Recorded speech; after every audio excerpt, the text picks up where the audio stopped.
48 Loadmaster here. I've got the truck back in the shop after giving it a bath. It's on the lift. I'm gonna be under here looking, see what I can find. I was gonna see if I can get it started or at least see if it's free. It's got a hand crank fitting on the front of that snout. So I'm gonna fab up a rod to see if I can get this thing to turn.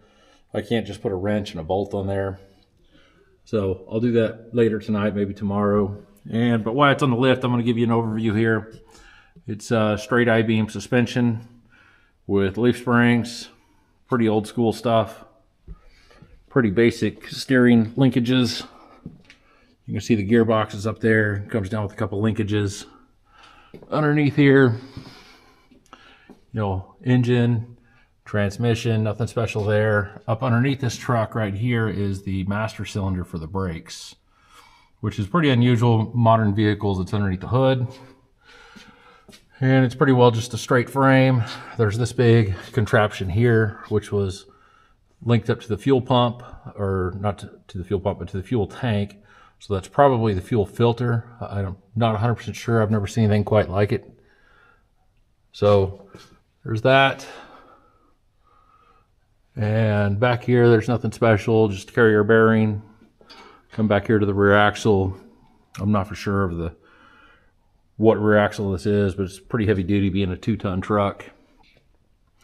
And then underneath here,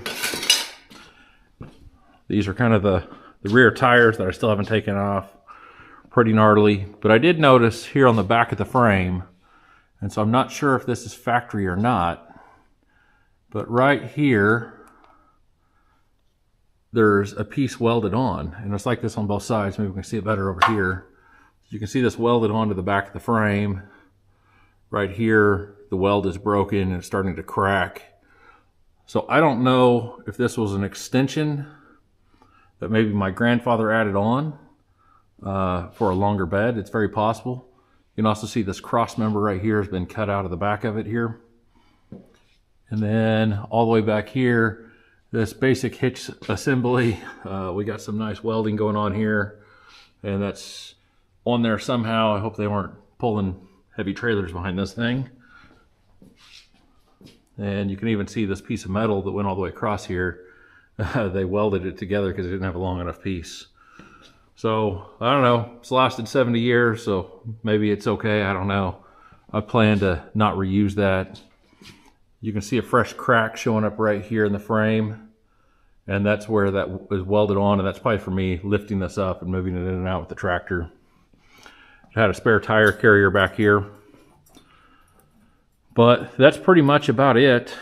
So I'm gonna go back and try to see if the engine is free, build a special tool to see if I can crank that engine over